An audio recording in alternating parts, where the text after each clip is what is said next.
जय हिंद, वंदे मातरम। साथियों, एग्जाम सूत्र पॉलिटी के इस ऑनलाइन प्लेटफॉर्म पर आप सभी का स्वागत है। साथियों, आज के इस वीडियो में हम पढ़ने वाले हैं यूजीसी नेट और एमपीटेट वर्ग 1 पात्रता और चयन परीक्षाओं के लिए अत्यंत महत्वपूर्ण 100 प्रश्न महामैराथन।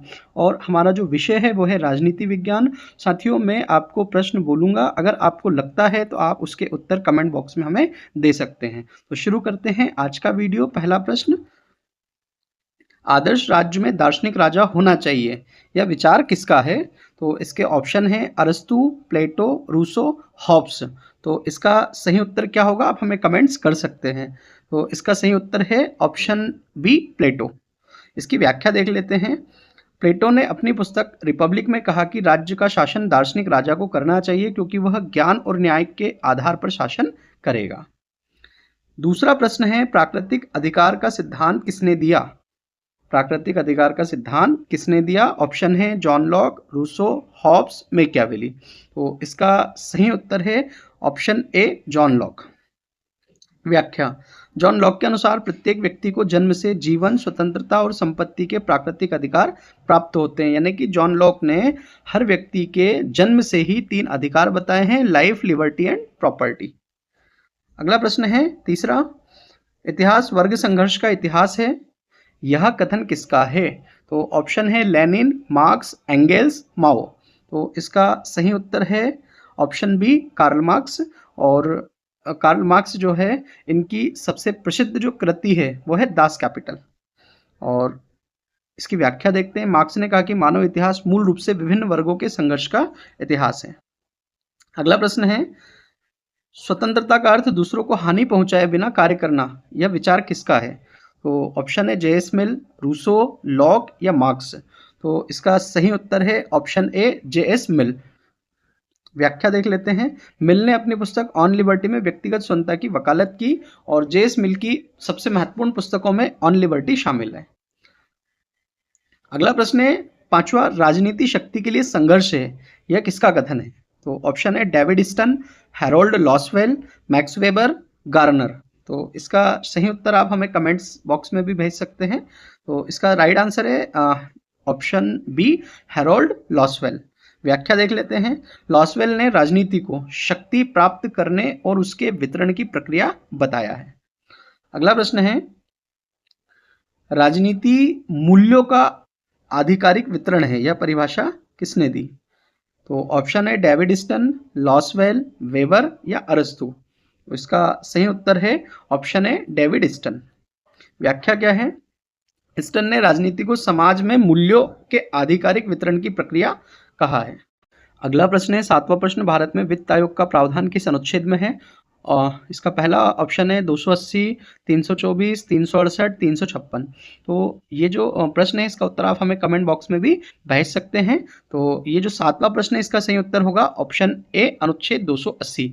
अनुच्छेद 280 के तहत भारत के राष्ट्रपति के द्वारा हर 5 वर्षों के लिए एक वित्त आयोग का गठन किया जाता है और वर्तमान में 16वां वित्त आयोग है। हाल ही में इसकी नियुक्ति की गई है और 16वें वित्त आयोग के जो अध्यक्ष हैं अर्थशास्त्री अरविंद पनगड़िया जी हैं। अनुच्छेद 324 में इलेक्शन कमीशन के गठन का प्रावधान है। अनुच्छेद 368 में संविधान संशोधन की प्रक्रिया का उल्लेख है। अनुच्छेद 356 में राष्ट्रपति शासन का वर्णन है। इसकी व्याख्या देख लेते हैं। वित्त आयोग केंद्र और राज्यों के बीच वित्तीय संसाधनों के वितरण की सिफारिश करता है। यानी कि वित्त आयोग जो है वो केंद्र और राज्यों के बीच वित्त का बंटवारा करता है। अगला प्रश्न है, भारत के नियंत्रक एवं महालेखा परीक्षक का प्रावधान किस अनुच्छेद में है? Option A 148, option B 280, option C 324, option D 356। तो ये जो प्रश्न है, इसका सही उत्तर है ऑप्शन ए, 148। तो के की जो नियुक्ति है या के से संबंधित जो प्रावधान है वो संविधान के अनुच्छेद 148 में दिए गए हैं। 280 में वित्त आयोग के गठन का प्रावधान है, 324 में निर्वाचन आयोग के गठन का प्रावधान है और 356 में राष्ट्रपति शासन का उल्लेख है। इसकी व्याख्या देख लेते हैं। अनुच्छेद 148 में केक के पद और अधिकारों का प्रावधान है। अगला प्रश्न है, राज्यपाल की नियुक्ति कौन करता है? तो इसके ऑप्शन हैं ए, प्रधानमंत्री, बी, राष्ट्रपति, सी, मुख्यमंत्री, डी, संसद। तो भारत में राज्यपाल की नियुक्ति जो है वो राष्ट्रपति के द्वारा की जाती है। तो इसका सही उत्तर है ऑप्शन बी, राष्ट्रपति। और राज्यपाल जो हैं, इनका कार्यकाल वैसे तो 5 वर्ष दिया हुआ है, लेकिन ये राष्ट्रपति के प्रसाद पर्यंत अपना पद जो है उस पर बने रह सकते हैं। यानी कि राष्ट्रपति जब तक चाहेंगे तब तक अपने पद पर बने रह सकते हैं। इसकी व्याख्या देख लेते हैं।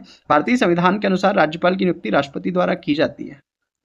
अगला प्रश्न है, भारतीय संविधान का कौन सा भाग मौलिक अधिकारों से संबंधित है? तो भाग 2, भाग 3, भाग 4, भाग 5। तो इस प्रश्न का सही उत्तर आप हमें कमेंट बॉक्स में भी भेज सकते हैं और इसका सही उत्तर है ऑप्शन बी, भाग 3। भाग 3 जो है ये मौलिक अधिकारों से संबंधित है और इसमें अनुच्छेद 12 से लेकर 35 तक महत्वपूर्ण प्रावधान दिए गए हैं और इसमें 6 मौलिक अधिकार मिले हैं नागरिकों को। और भाग 3 जो है इसे भारतीय संविधान के मैग्ना कार्टा की संज्ञा दी गई है। व्याख्या, भाग 3 में नागरिकों के मौलिक अधिकारों का वर्णन है। अगला प्रश्न है, नीति निर्देशक तत्व किस भाग में है? भाग 3, भाग 4, भाग 5 या भाग 6? तो इसका सही उत्तर है ऑप्शन बी, भाग 4। भाग 4 में अनुच्छेद 36 से 51 तक नीति निर्देशक तत्वों का वर्णन है और इसके बाद जो भाग 5 है इसमें संघ का उल्लेख है और भाग 6 जो है इसमें राज्यों का उल्लेख है। व्याख्या, नीति निर्देशक तत्व राज्य को कल्याणकारी राज्य बनाने के निर्देश देते हैं और नीति निर्देशक तत्वों को हमने आयरलैंड के संविधान से ग्रहण किया है और मौलिक अधिकारों को हमने अमेरिका के संविधान से ग्रहण किया है। अगला प्रश्न है, मौलिक कर्तव्य किस संशोधन द्वारा जोड़े गए? तो इसके ऑप्शन है 42वां संशोधन, 44वां संशोधन, 52वां संशोधन या 61वां संशोधन। तो इसका सही उत्तर है ऑप्शन ए, 42वां संशोधन। भारतीय संविधान में मौलिक कर्तव्यों को रूस के संविधान से ग्रहण किया गया है और इनका उल्लेख संविधान के अनुच्छेद 51 का में है और इनकी संख्या पहले 10 थी और वर्तमान में 11 है और मौलिक कर्तव्य जो हैं ये 42वें संविधान संशोधन के तहत 1976 में संविधान में जोड़े गए। अगला प्रश्न है, भारत में पंचायती राज व्यवस्था को संवैधानिक दर्जा किस संशोधन से मिला? तो इसका ऑप्शन ए 73वां संशोधन, बी 74वां संशोधन, सी 52वां संशोधन, डी 61वां संशोधन। तो इस प्रश्न का सही उत्तर है ऑप्शन ए 73वां संशोधन। 73वें संविधान संशोधन के तहत वर्ष 1992-93 में पंचायती राज व्यवस्था को संवैधानिक दर्जा मिला और त्रिस्तरीय पंचायती राज व्यवस्था सर्वप्रथम इस संशोधन के बाद लागू करने वाला पहला राज्य मध्य प्रदेश है। व्याख्या, 1992 में 73वें संशोधन द्वारा पंचायतों को संवैधानिक दर्जा दिया गया और ये 1993 में लागू हुआ। अगला प्रश्न है, नगर पालिकाओं को संवैधानिक दर्जा किस संशोधन से मिला? तो 72वां, 73वां, 74वां या 75वां? तो इसका सही उत्तर है ऑप्शन सी 74वां संशोधन और ये भी 1992-93 में हुआ और इसके तहत नगरीय निकायों को संवैधानिक दर्जा प्रदान किया गया और भारत में नगरीय निकाय व्यवस्था त्रिस्तरीय है। व्याख्या, 1992 में 74वें संशोधन द्वारा नगरपालिकाओं को संवैधानिक दर्जा दिया गया। अगला प्रश्न है, भारत में नियोजन आयोग की स्थापना कब हुई? या हम इसको कह सकते हैं भारत में योजना आयोग की स्थापना कब हुई? तो ऑप्शन है 1947, 1950, 1955, 1960। तो इसका सही उत्तर है ऑप्शन बी 1950। भारत में 15 मार्च 1950 को योजना आयोग जो है इसकी स्थापना की गई और इसके अध्यक्ष भारत के पदेन प्रधानमंत्री हुआ करते थे और आज भी यही व्यवस्था है, लेकिन इस आयोग का नाम अब बदल दिया गया है। व्याख्या, 1950 में योजना आयोग की स्थापना हुई जिसे 2015 में समाप्त कर नीति आयोग बनाया गया, यानी कि इसका स्थान अब नीति आयोग ने ले लिया है। अगला प्रश्न है, नीति आयोग की स्थापना कब हुई? ऑप्शन 2014, 2015, 2016, 2017। तो अभी हमने ऊपर इसका जो है उत्तर देखा, तो इसका सही उत्तर है ऑप्शन बी 2015।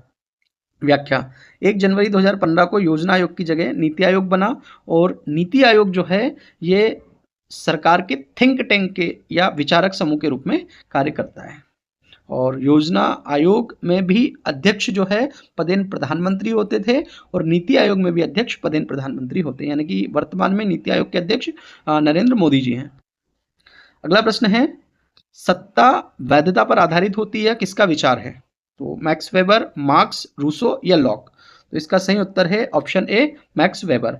इसकी व्याख्या देख लेते हैं। वेबर ने सत्ता को वैधता के आधार पर 3 प्रकारों में विभाजित किया है। अगला प्रश्न है, वेबर के अनुसार वैध सत्ता कितने प्रकार की होती है? 2, 3, 4 या 5? तो अभी हमने इसका उत्तर देखा, तो इसका सही उत्तर है ऑप्शन बी 3 प्रकार की होती है और ये 3 प्रकार कौन कौन से हैं इसकी व्याख्या देखते हैं। तो परंपरागत, करिश्माई और वैधानिक सत्ता। अगला प्रश्न है, लोकतंत्र की प्रत्यक्ष पद्धति कहाँ प्रचलित है? तो इसका उत्तर आप हमें कमेंट बॉक्स में भी भेज सकते हो। Option A America, option B Switzerland, option C Bharat, option D France.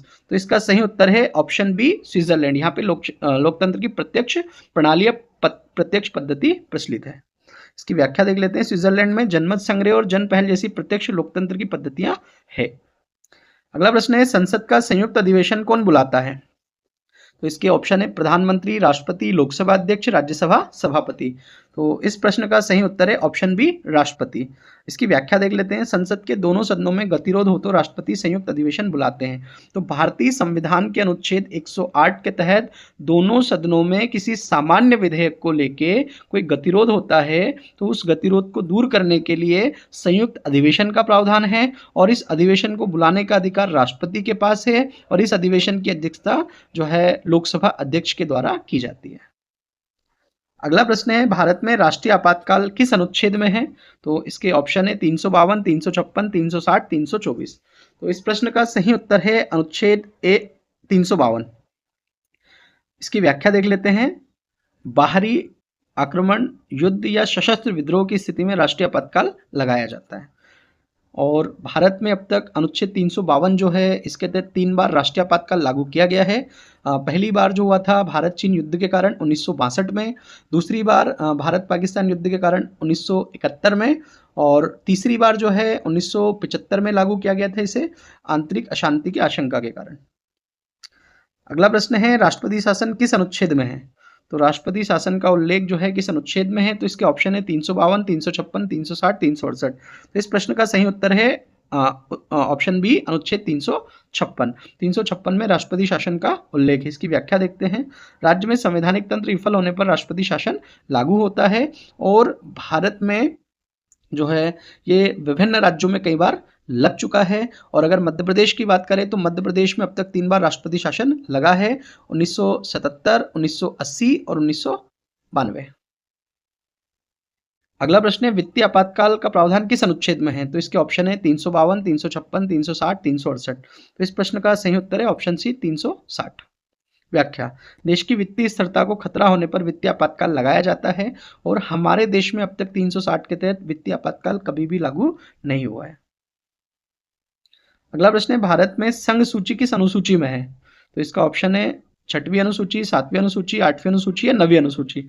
तो इसका सही उत्तर है ऑप्शन बी, 7वीं अनुसूची। व्याख्या देख लेते हैं। 7वीं अनुसूची में संघ सूची, राज्य सूची और समवर्ती सूची दी गई है और इन सूचियों के माध्यम से केंद्र और राज्यों के बीच शक्तियों का बंटवारा किया गया है। जो संघ सूची है इसमें 100 विषय हैं और इसमें दिए गए विषयों पर कानून बनाने का अधिकार केंद्र सरकार के पास है। दूसरी सूची है राज्य सूची, इस सूची में दिए गए विषयों पर कानून बनाने का अधिकार राज्य सरकार के पास है और इसमें वर्तमान में जो है 61 विषय हैं। और तीसरा है समवर्ती सूची, इस सूची में दिए गए विषयों पर दोनों सरकारों को कानून बनाने का अधिकार है और इस सूची में वर्तमान में 52 विषय हैं। अगला प्रश्न है, 8वीं अनुसूची किससे संबंधित है? भाषाएं, न्यायपालिका, चुनाव या वित्त से? तो इस प्रश्न का सही उत्तर है ऑप्शन ए, भाषाएं। तो भारतीय संविधान की 8वीं अनुसूची भाषाओं से संबंधित है और इसमें वर्तमान में 22 भाषाएं शामिल है। व्याख्या देख लेते हैं। तो 8वीं अनुसूची में भारत की मान्यता प्राप्त भाषाएं हैं और संविधान के लागू होने के समय इसमें 14 भाषाएं थी, वर्तमान में 22 है। 1967 में सिंधी को जोड़ा गया, 1992 में कोंकणी, मणिपुरी और नेपाली को जोड़ा गया और 2003 में मैथिली, संथाली, डोंगरी और बोडो को जोड़ा गया। इस तरह इनकी संख्या बढ़कर 14 से 22 हो गई। अगला प्रश्न है, 9वीं अनुसूची किससे संबंधित है? तो ऑप्शन ए, भूमि सुधार कानून, बी, चुनाव, सी, वित्त और डी, न्यायपालिका। तो इस प्रश्न का सही उत्तर है ऑप्शन ए, भूमि सुधार कानून। इसकी व्याख्या देख लेते हैं। इन कानूनों को न्यायिक समीक्षा से बचाने के लिए 9वीं अनुसूची बनाई गई है। 9वीं अनुसूची को भारतीय संविधान में प्रथम संविधान संशोधन के तहत 1951 में जोड़ा गया। अगला प्रश्न है, अंतर्राष्ट्रीय न्यायालय कहाँ स्थित है? तो इस प्रश्न का के ऑप्शन जो है जिनेवा, हेग, न्यूयॉर्क या पेरिस। तो अंतर्राष्ट्रीय न्यायालय जो है ये कहाँ स्थित है? तो इसका सही उत्तर है ऑप्शन बी, हेग में। और हेग जो है ये नीदरलैंड में आता है। व्याख्या देख लेते हैं। अंतर्राष्ट्रीय न्यायालय नीदरलैंड के हेग शहर में स्थित है। अभी अंतर्राष्ट्रीय न्यायालय क्या है? तो एक अंतर्राष्ट्रीय संगठन है, यूएनओ या संयुक्त राष्ट्र संघ, जिसके 6 अंग हैं, जिसमें एक महासभा है, सुरक्षा परिषद है, प्रन्यास परिषद है, सामाजिक एवं आर्थिक परिषद है, सचिवालय है और छठा अंग है अंतर्राष्ट्रीय न्यायालय। तो यूएनओ के 5 अंग जो है उनका मुख्यालय न्यूयॉर्क, अमेरिका में है और उसका जो छठा अंग है अंतर्राष्ट्रीय न्यायालय, इसका मुख्यालय जो है हेग, नीदरलैंड में स्थित है। और अंतर्राष्ट्रीय न्यायालय में कुल 15 न्यायाधीश होते हैं और इनका कार्यकाल जो है 9 वर्षों का होता है और किसी भी एक देश से 2 न्यायाधीश नहीं हो सकते। अगला प्रश्न है, विश्व बैंक का मुख्यालय कहाँ स्थित है? लंदन, वॉशिंगटन डीसी, पेरिस या जेनेवा? तो इस प्रश्न का उत्तर आप हमें कमेंट बॉक्स में भी भेज सकते हो और इस प्रश्न का सही उत्तर है ऑप्शन बी, वॉशिंगटन डीसी। व्याख्या, विश्व बैंक का मुख्यालय अमेरिका की राजधानी वॉशिंगटन में है और इसकी स्थापना 1945 में की गई है। अगला प्रश्न है, अंतर्राष्ट्रीय मुद्रा कोष की स्थापना कब हुई? 1944, 1945, 1950, 1939? तो इस प्रश्न का सही उत्तर है ऑप्शन ए, 1944। 1944 में जो है एक सम्मेलन हुआ था, उसके माध्यम से इसकी स्थापना की गई, लेकिन ये अस्तित्व में 1945 में। ब्रेटन वुड सम्मेलन में आईएमएफ की स्थापना हुई। तो ये जो ब्रेटन वुड सम्मेलन हुआ था, इसमें विश्व बैंक और आईएमएफ दोनों की स्थापना की नींव रखी गई, लेकिन इसे 1945 में लागू किया गया। तो इनकी स्थापना जो है 1945 से मानी जाती है। अगला प्रश्न है, शीत युद्ध मुख्यतः किन 2 देशों के बीच हुआ था? तो इसके ऑप्शन है अमेरिका और चीन, अमेरिका और सोवियत संघ, चीन और रूस, फ्रांस और ब्रिटेन। तो इसका सही उत्तर है ऑप्शन बी, अमेरिका और सोवियत संघ। इन दोनों के बीच में जो है ये युद्ध लड़ा गया। इसकी व्याख्या देख लेते हैं। द्वितीय विश्व युद्ध के बाद विश्व 2 गुटों में बट गया था। एक गुट था अमेरिकी गुट, एक गुट था सोवियत संघ का, और इन दोनों के बीच में जो युद्ध हुआ उसे शीत युद्ध कहते हैं और शीत युद्ध जो है 1947 से लेके 1991 तक चला। अगला प्रश्न है, स्वतंत्रता का नकारात्मक सिद्धांत किस विचारक से संबंधित है? टीएच ग्रीन, जेएस मिल, रूसो या मार्क्स? तो इस प्रश्न का सही उत्तर है ऑप्शन बी, जेएस मिल।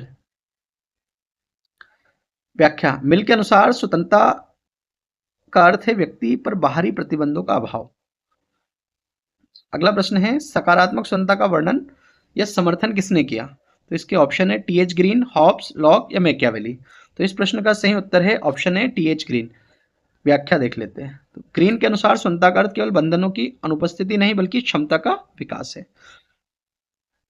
अगला प्रश्न है, उपयोगितावाद का प्रमुख प्रवर्तक कौन है? ऑप्शन है जेरेमी बेंथम, मार्क्स, रूसो या लॉक। इस प्रश्न का सही उत्तर है ऑप्शन ए, जेरेमी बेंथम। इन्हें उपयोगितावाद का प्रमुख प्रवर्तक माना जाता है। व्याख्या, बेंथम ने अधिकतम लोगों का अधिकतम सुख सिद्धांत दिया। अगला प्रश्न है, अधिकतम लोगों का अधिकतम सुख सिद्धांत किसका है? तो अभी हमने ऊपर देखा, तो ये जो प्रश्न है इसका सही उत्तर है ऑप्शन है बेंथम। व्याख्या, यह उपयोगितावाद का मूल सिद्धांत है। अगला प्रश्न है, भारतीय संविधान का कौन सा भाग संघ सरकार से संबंधित है? तो ऑप्शन ए भाग 5, भाग 6, भाग 7, भाग 8। तो इस प्रश्न का सही उत्तर है भाग 5। ये संघ सरकार से संबंधित है। इसमें 52 से लेकर 151 तक आर्टिकल्स दिए हुए हैं और इसमें जो है राष्ट्रपति, उपराष्ट्रपति, संसद, सर्वोच्च न्यायालय आदि से संबंधित प्रावधान दिए गए हैं। व्याख्या, भाग 5 में संघ सरकार के प्रावधान दिए गए हैं। अगला प्रश्न है, भारतीय संविधान का कौन सा भाग राज्य सरकार से संबंधित है? ऑप्शन ए भाग 5, भाग 6, भाग 7, भाग 9। तो इस प्रश्न का सही उत्तर है ऑप्शन बी, भाग 6। भाग 6 में राज्य सरकार से संबंधित प्रावधान दिए गए हैं। व्याख्या, भाग 6 में राज्यों की शासन व्यवस्था का वर्णन है। इसमें हम राज्यपाल, मुख्यमंत्री, मंत्रिपरिषद और उसके अलावा विधानमंडल, विधान परिषद आदि से संबंधित जो प्रावधान वो पढ़ते हैं। अगला प्रश्न है, संसद का स्थायी सदन कौन सा है? तो इसके ऑप्शन है लोकसभा, राज्यसभा, दोनों या कोई नहीं। तो इस प्रश्न का सही उत्तर है ऑप्शन बी, राज्यसभा। राज्यसभा को स्थायी सदन कहा जाता है। राज्यसभा कभी भंग नहीं होती। राज्यसभा के सदस्यों का कार्यकाल 6 वर्षों का होता है। इसकी व्याख्या देख लेते हैं। राज्यसभा कभी भंग नहीं होती, इसलिए इसे स्थायी सदन कहते हैं। अगला प्रश्न है, लोकसभा के अध्यक्ष का चुनाव कौन करता है? तो इस प्रश्न के ऑप्शन है राष्ट्रपति, प्रधानमंत्री, लोकसभा के सदस्य या राज्यसभा। तो इस प्रश्न का सही उत्तर है ऑप्शन सी, लोकसभा के सदस्य। व्याख्या, लोकसभा के सदस्य अपने बीच से अध्यक्ष का चुनाव करते हैं। अगला प्रश्न है, राज्यसभा का सभापति कौन होता है? तो इस प्रश्न के ऑप्शन है राष्ट्रपति, उपराष्ट्रपति, प्रधानमंत्री या लोकसभा अध्यक्ष। तो इस प्रश्न का सही उत्तर है ऑप्शन बी, उपराष्ट्रपति। उपराष्ट्रपति राज्यसभा के पदेन सभापति होते हैं संविधान के अनुच्छेद 64 के तहत। इसकी व्याख्या देख लेते हैं। तो भारतीय उपराष्ट्रपति राज्यसभा का पदेन सभापति होता है। अगला प्रश्न है, भारत के उपराष्ट्रपति का चुनाव कौन करता है? तो इस प्रश्न के ऑप्शन हैं संसद के दोनों सदन, केवल लोकसभा, केवल राज्यसभा या विधानसभा। तो इस प्रश्न का उत्तर आप हमें कमेंट बॉक्स में भी भेज सकते हैं। हम देखते हैं इस प्रश्न का सही उत्तर क्या होगा। ऑप्शन ए, संसद के दोनों सदन, यानी कि लोकसभा और राज्यसभा दोनों के सदस्यों के द्वारा उपराष्ट्रपति का चुनाव कराया जाता है। व्याख्या देख लेते हैं। उपराष्ट्रपति का चुनाव संसद के दोनों सदनों के सदस्य करते हैं। अगला प्रश्न है, प्रधानमंत्री की नियुक्ति कौन करता है? तो राष्ट्रपति, लोकसभा, राज्यसभा, सर्वोच्च न्यायालय। तो इस प्रश्न का सही उत्तर है ऑप्शन ए, राष्ट्रपति। व्याख्या, राष्ट्रपति उस व्यक्ति को प्रधानमंत्री नियुक्त करता है जिसके पास लोकसभा में बहुमत हो। अगला प्रश्न है 42वां प्रश्न, भारत का सर्वोच्च न्यायालय किस अनुच्छेद में स्थापित है? तो इस प्रश्न के ऑप्शन है 124, 214, 324, 280। तो इस प्रश्न का सही उत्तर है ऑप्शन ए, अनुच्छेद 124। 124 में सर्वोच्च न्यायालय जो है उसके गठन का प्रावधान किया गया है। व्याख्या, अनुच्छेद 124 में सर्वोच्च न्यायालय के गठन का प्रावधान है। अगला प्रश्न है, उच्च न्यायालय का प्रावधान किस अनुच्छेद में है? तो ऑप्शन है 214, 124, 280, 324। तो इस प्रश्न का सही उत्तर है ऑप्शन ए, अनुच्छेद 214। व्याख्या, प्रत्येक राज्य में उच्च न्यायालय की व्यवस्था की गई है। अगला प्रश्न है, राज्य एक आवश्यक बुराई या विचार किसका है? ऑप्शन है पहला अराजकतावाद, दूसरा है आदर्शवाद, तीसरा है उदारवाद, चौथा है समाजवाद। तो इस प्रश्न का सही उत्तर है ऑप्शन सी, उदारवाद। अच्छा, इसकी व्याख्या, उदारवादियों के अनुसार राज्य सीमित होना चाहिए। अगला प्रश्न है, राज्य का लोप हो जाएगा यह विचार किसका है? मार्क्सवाद, उदारवाद, आदर्शवाद या राष्ट्रवाद? तो इस प्रश्न का सही उत्तर है ऑप्शन है मार्क्सवाद। व्याख्या, मार्क्स के अनुसार वर्गहीन समाज में राज्य समाप्त हो जाएगा। अगला प्रश्न है, राष्ट्रवाद का जनक किसे कहा जाता है? मैजिनी, मार्क्स, रूसो या मिल? तो इस प्रश्न का सही उत्तर है ऑप्शन है मैजिनी। व्याख्या, मैजिनी को आधुनिक राष्ट्रवाद का प्रमुख प्रवर्तक माना जाता है। अगला प्रश्न है, लोकतंत्र की परिभाषा जनता का, जनता के लिए, जनता द्वारा शासन किसने दी? लिंकन ने, रूसो ने, लॉक ने या मिल ने? तो इस प्रश्न का उत्तर आप हमें कमेंट बॉक्स में भेज सकते हैं। तो इस प्रश्न का सही उत्तर है ऑप्शन ए, अब्राहम लिंकन। व्याख्या, यह लोकतंत्र की सबसे प्रसिद्ध परिभाषा है जो अमेरिकी राष्ट्रपति अब्राहम लिंकन के द्वारा दी गई है। अगला प्रश्न है, राजनीति को कौन, क्या, कब और कैसे प्राप्त करता है? यह कथन किसका है? तो ऑप्शन है लासवेल, ईस्टन, वेबर या गार्नर? तो इस प्रश्न का सही उत्तर है ऑप्शन है लासवेल। व्याख्या, लासवेल ने राजनीति को शक्ति वितरण की प्रक्रिया बताया है। अगला प्रश्न है, भारत में सर्वोच्च विधि क्या है? तो ऑप्शन है संसद, संविधान, न्यायालय या राष्ट्रपति? तो ये बहुत ही महत्वपूर्ण प्रश्न है। इस प्रश्न का उत्तर आप हमें कमेंट बॉक्स में भेज सकते हैं। तो हम देखते हैं इस प्रश्न का सही उत्तर क्या है। ऑप्शन बी, संविधान। हमारे देश में सर्वोच्च विधि जो है वो संविधान है। इसकी व्याख्या, संविधान देश का सर्वोच्च कानून है। संविधान क्या होता है? तो संविधान एक ऐसा वैधानिक दस्तावेज होता है जिसमें किसी देश के शासन को चलाने के लिए मूलभूत नियमों और विधियों का उल्लेख होता है। अगला प्रश्न है, भारत में कितने मौलिक कर्तव्य हैं? ऑप्शन है 9, 10, 11, 12। तो इस प्रश्न का सही उत्तर है ऑप्शन सी, 11। व्याख्या, वर्तमान में संविधान में 11 मौलिक कर्तव्य हैं। अगला प्रश्न है, लोक प्रशासन के अध्ययन का जन्मदाता किसे कहा जाता है? Max weber, Woodrow Wilson, Herbert Simon या लूथर गुलिक? तो इस प्रश्न का सही उत्तर है ऑप्शन बी, वुड्रो विल्सन। इन्हें लोक प्रशासन के अध्ययन का जन्मदाता कहा जाता है और ये अमेरिका के थे। इसकी व्याख्या, वुड्रो विल्सन ने 1887 में अपने लेख द स्टडी ऑफ एडमिनिस्ट्रेशन में लोक प्रशासन को एक स्वतंत्र अध्ययन के क्षेत्र के रूप में प्रस्तुत किया और इनका ये महत्वपूर्ण लेख है द स्टडी ऑफ एडमिनिस्ट्रेशन। कई बार परीक्षाओं में पूछा गया है। अगला प्रश्न है, पोस्ट-कोर्बू का सिद्धांत किससे संबंधित है? ऑप्शन है इसके प्रशासनिक कार्य, न्यायपालिका, संसद या अंतर्राष्ट्रीय संगठन?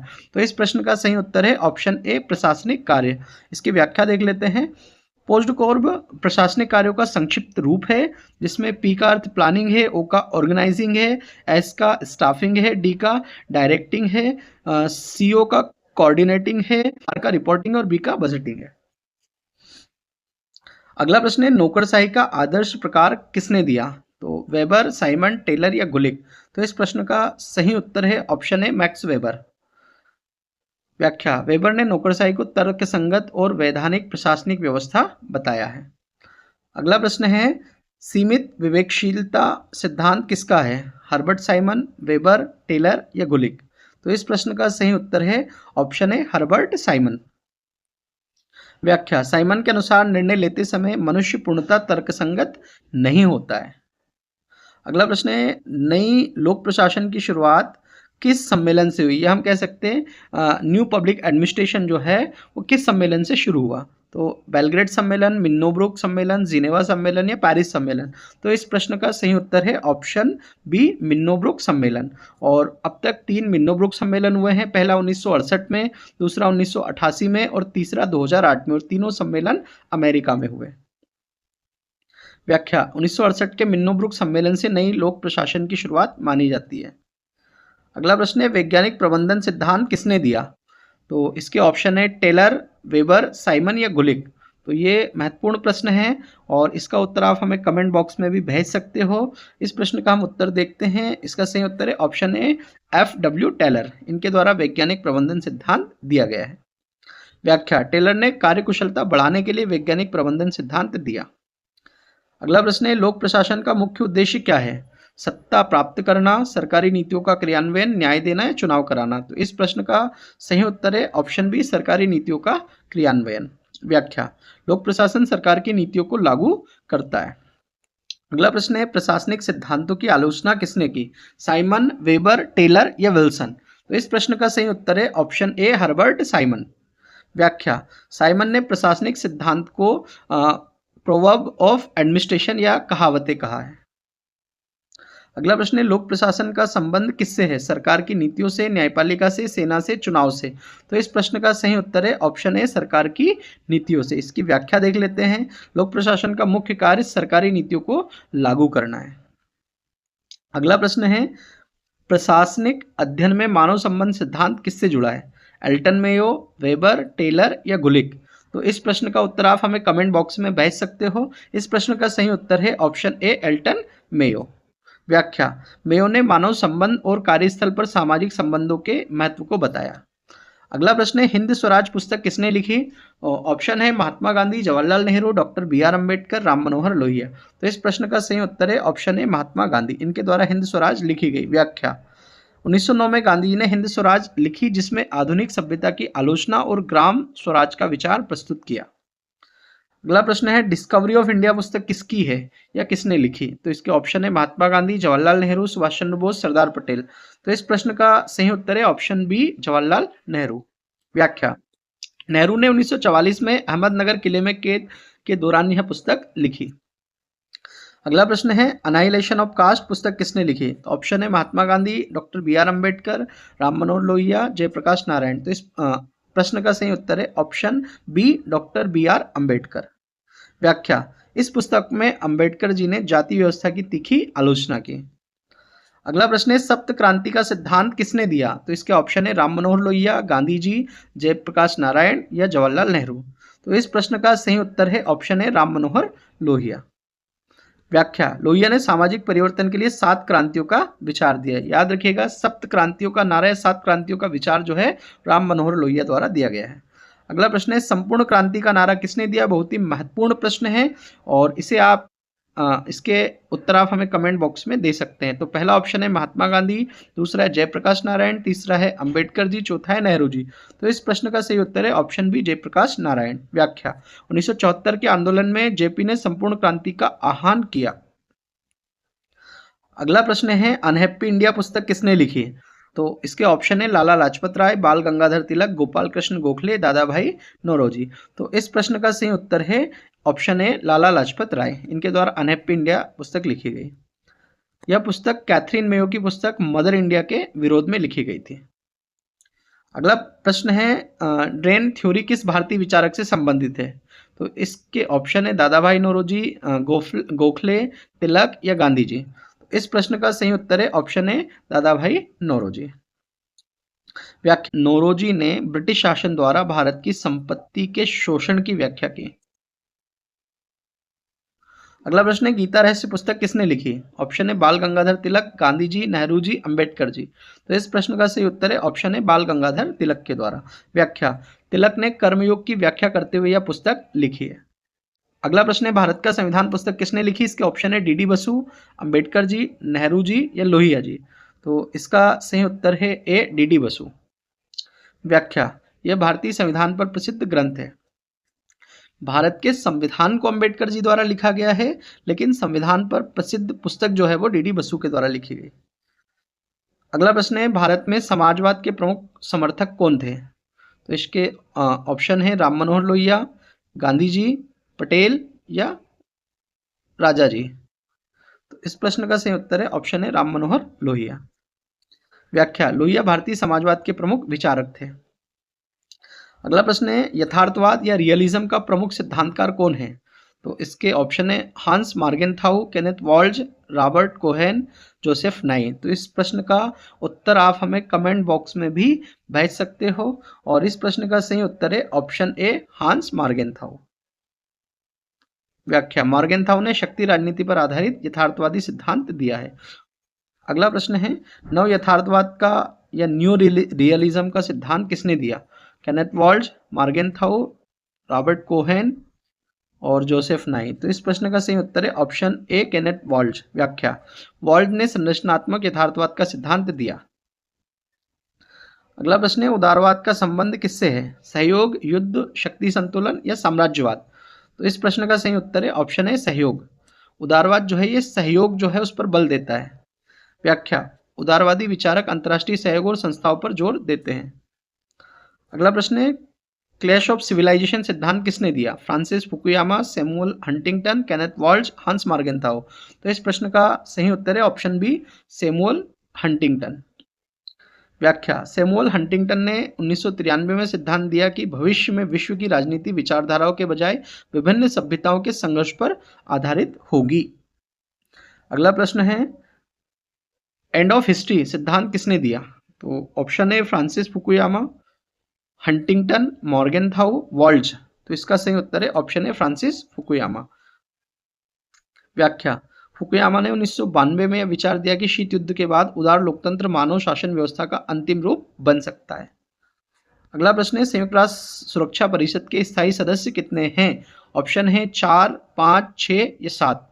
तो इस प्रश्न का सही उत्तर है ऑप्शन बी 5। और संयुक्त राष्ट्र सुरक्षा परिषद के 5 स्थायी सदस्य हैं। व्याख्या देख लेते हैं। सुरक्षा परिषद के 5 स्थायी सदस्य हैं अमेरिका, रूस, चीन, फ्रांस और ब्रिटेन। इन्हें वीटो शक्ति प्राप्त है। अगला प्रश्न है, अंतर्राष्ट्रीय न्यायालय कहाँ स्थित है? तो इस प्रश्न के ऑप्शन है जिनेवा, हेग, पेरिस या न्यूयॉर्क। ये प्रश्न हम पहले भी देख चुके हैं और इसका सही उत्तर है ऑप्शन बी हेग, नीदरलैंड। व्याख्या, अंतर्राष्ट्रीय न्यायालय नीदरलैंड के हेग शहर में स्थित है और यह संयुक्त राष्ट्र का प्रमुख न्यायिक अंग है। अगला प्रश्न है, नाटो की स्थापना कब हुई? तो ऑप्शन है 1949, 1950, 1961, 1970। तो इस प्रश्न का सही उत्तर है ऑप्शन ए 1949। व्याख्या, नाटो का जो पूर्ण रूप है नॉर्थ अटलांटिक ट्रीटी ऑर्गेनाइजेशन है। यह एक सैन्य संगठन है जिसकी स्थापना शीत युद्ध के दौरान सोवियत संघ के प्रभाव को रोकने के लिए हुई। अगला प्रश्न है, विश्व व्यापार संगठन यानी कि WTO की स्थापना कब हुई? 1995, 1990, 1985 या 2000। तो इस प्रश्न का सही उत्तर आप हमें कमेंट बॉक्स में भेज सकते हो, और इस प्रश्न का सही उत्तर है ऑप्शन ए 1995। इसकी व्याख्या, WTO की स्थापना 1 जनवरी 1995 को हुई और इस संगठन का मुख्य उद्देश्य अंतर्राष्ट्रीय व्यापार को नियंत्रित करना है। अगला प्रश्न है, सार्क का मुख्यालय कहाँ स्थित है? तो इसके ऑप्शन है काठमांडू, ढाका, नई दिल्ली या कोलंबो। तो इस प्रश्न का सही उत्तर है ऑप्शन ए काठमांडू, नेपाल। व्याख्या देख लेते हैं। शार्क का फुल फॉर्म है south Asian association for regional corporation. इसका मुख्यालय नेपाल की राजधानी काठमांडू में है। अगला प्रश्न है, भारत की विदेश नीति के प्रमुख निर्माता कौन थे? महात्मा गांधी, जवाहरलाल नेहरू, सरदार पटेल या डॉक्टर अंबेडकर। तो इस प्रश्न का सही उत्तर है ऑप्शन बी जवाहरलाल नेहरू। व्याख्या देख लेते हैं। भारत की स्वतंत्रता के बाद विदेश नीति का निर्माता मुख्यतः जवाहरलाल नेहरू को माना जाता है। अगला प्रश्न है, पंचशील सिद्धांत किस वर्ष प्रस्तुत किए गए? तो इस प्रश्न के ऑप्शन है 1954, 1950, 1962, 1970। तो इसका सही उत्तर है ऑप्शन ए 1954। व्याख्या, भारत और चीन के बीच 1954 में पंचशील सिद्धांत प्रस्तुत किए गए जो शांतिपूर्ण सहअस्तित्व पर आधारित है। अगला है, गुट निरपेक्ष आंदोलन का पहला सम्मेलन कहाँ हुआ? तो इसके ऑप्शन है बेलग्रेड, जिनेवा, पेरिस या लंदन। तो इस प्रश्न का सही उत्तर है ऑप्शन ए बेलग्रेड। व्याख्या 1961 में बेलग्रेड यूगोस्लाविया में पहला गुटनिरपेक्ष सम्मेलन आयोजित हुआ। अगला प्रश्न है भारत की विदेश नीति का मुख्य सिद्धांत क्या है? तो इसके ऑप्शन है साम्राज्यवाद, गुटनिरपेक्षता, सैन्यवाद या विस्तारवाद। तो इस प्रश्न का सही उत्तर है ऑप्शन बी गुटनिरपेक्षता। व्याख्या किसी सैन्य गुट में शामिल हुए बिना स्वतंत्र विदेश नीति अपनाता है। अगला प्रश्न है भारत चीन पंचशील समझौता कब हुआ? तो ये हम पहले भी देख चुके हैं प्रश्न। इसके विकल्प है 1954, 1950, 1962, 1970। इसका सही उत्तर है ऑप्शन ए 1954। व्याख्या यह समझौता शांतिपूर्ण सहअस्तित्व के 5 सिद्धांतों पर आधारित था। अभी 5 सिद्धांत कौन कौन से थे? पहला, एक दूसरे की क्षेत्रीय अखंडता और संप्रभुता का सम्मान करना। दूसरा, एक दूसरे पर आक्रमण ना करना। तीसरा, एक दूसरे के आंतरिक मामलों में हस्तक्षेप ना करना। चौथा, समानता और पारस्परिक लाभ का सिद्धांत। और पांचवा, शांतिपूर्ण सह अस्तित्व का सिद्धांत। ये 5 सिद्धांत जो है पंचशील सिद्धांतों के जो है समय अपनाए गए थे। और भारत की ओर से उस समय प्रधानमंत्री जवाहरलाल नेहरू और चीन की ओर से चाउ एन लाई ने पंचशील समझौते पर हस्ताक्षर किए। अगला प्रश्न है भारत की लुक ईस्ट पॉलिसी किस प्रधानमंत्री ने शुरू की? तो इस प्रश्न का सही उत्तर है पीवी नरसिम्हा राव। 1991 में भारत ने दक्षिण पूर्व एशियाई देशों के साथ संबंध मजबूत करने के लिए लुक ईस्ट पॉलिसी शुरू की। अगला प्रश्न है एक्ट ईस्ट पॉलिसी किस प्रधानमंत्री ने शुरू की? तो ऑप्शन है मनमोहन सिंह, नरेंद्र मोदी, अटल बिहारी वाजपेयी या राजीव गांधी। तो इसका सही उत्तर है ऑप्शन बी नरेंद्र मोदी। व्याख्या एक्ट ईस्ट पॉलिसी या लुक ईस्ट पॉलिसी का उन्नत रूप है जिसका उद्देश्य एशिया प्रशांत क्षेत्र में भारत की सक्रिय भूमिका बढ़ाना है। तो सबसे पहले जो है हमारे देश में 1991 में लुक ईस्ट नीति या पूरब की ओर देखो की नीति अपनाई गई थी और इसको 1992 में लागू किया गया। और इस नीति को 2014 में मोदी जी ने इसका नाम बदलकर एक्ट ईस्ट नीति कर दिया। अगला प्रश्न है ब्रिक्स का पहला सम्मेलन कब हुआ? तो ऑप्शन है 2009, 2010, 2012, 2015। तो इसका सही उत्तर है ऑप्शन ए 2009। व्याख्या ब्रिक्स देशों का पहला शिखर सम्मेलन 2009 में रूस के जो है शहर में आयोजित हुआ था। अगला प्रश्न है ब्रिक्स बैंक का नाम क्या है? Asian bank, new development bank, विश्व बैंक या IMF। तो इस प्रश्न का सही उत्तर है option B new development bank. व्याख्या ब्रिक्स देशों ने विकास परियोजनाओं के लिए न्यू डेवलपमेंट बैंक की स्थापना की। अगला प्रश्न है भारत अमेरिका परमाणु समझौता कब हुआ? तो इस प्रश्न के ऑप्शन है 2005, 2008, 2010, 2012। इस प्रश्न का उत्तर आप हमें कमेंट बॉक्स में भी भेज सकते हो और इस प्रश्न का उत्तर है ऑप्शन बी 2008। व्याख्या 2008 में भारत और अमेरिका के बीच असैनिक परमाणु सहयोग समझौता हुआ। अगला प्रश्न है द सिविक कल्चर पुस्तक किसने लिखी? गैब्रियल आलमंड और Sidney Verba, David Easton, Lucian Pye, Samuel Huntington. तो इस प्रश्न का जो सही उत्तर है वो है ऑप्शन है गैब्रियल आलमंड और सिडनी वर्बा। व्याख्या 1963 में प्रकाशित इस पुस्तक में लोकतांत्रिक राजनीतिक संस्कृति और नागरिक सहभागिता का तुलनात्मक अध्ययन किया गया। अगला प्रश्न है political order in changing societies पुस्तक किसने लिखी? Samuel Huntington, David Easton, Gabriel Almond, Lucian Pye. तो इस प्रश्न का सही उत्तर है ऑप्शन है सैमुअल हंटिंगटन। व्याख्या इस पुस्तक में हंटिंगटन ने राजनीतिक विकास और राजनीतिक स्थिरता के संबंध को स्पष्ट किया। अगला प्रश्न है पॉलिटिकल डेवलपमेंट की अवधारणा किस विद्वान से संबंधित है? लुसियन पाई, वेबर, मॉर्गेनथाउ या लॉक। इस प्रश्न का सही उत्तर है ऑप्शन है लुसियन पाई।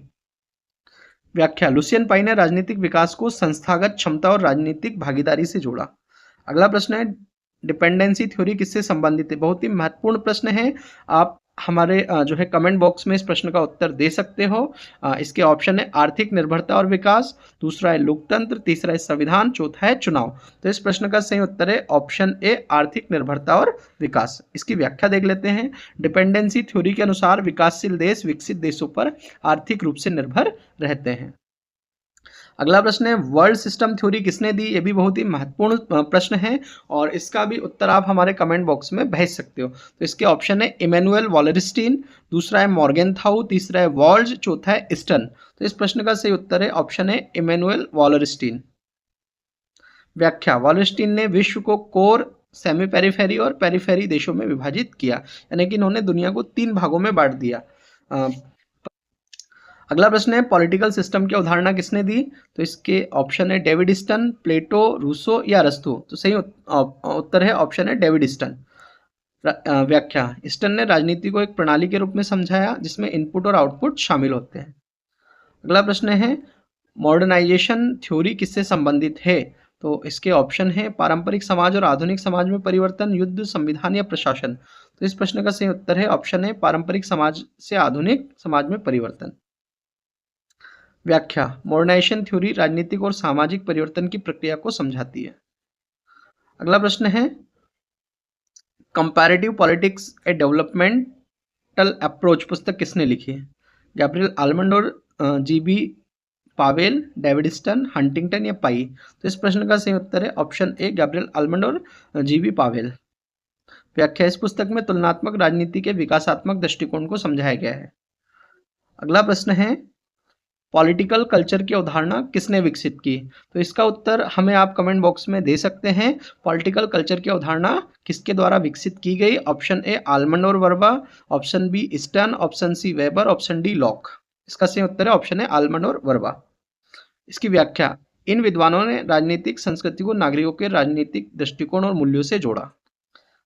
और अंतिम प्रश्न है 16वां प्रश्न है इनपुट आउटपुट मॉडल किसने दिया? बहुत ही महत्वपूर्ण प्रश्न है, आप इसका उत्तर हमें कमेंट बॉक्स में भेज सकते हो। इसके ऑप्शन है डेविड स्टन, मॉर्गेनथाउ, वॉल्ज या वेबर। तो इस प्रश्न का सही उत्तर है ऑप्शन ए डेविड स्टन। धन्यवाद साथियों, अगर आपको हमारा ये वीडियो पसंद आया हो तो चैनल को सब्सक्राइब करें, वीडियो को लाइक और शेयर करें।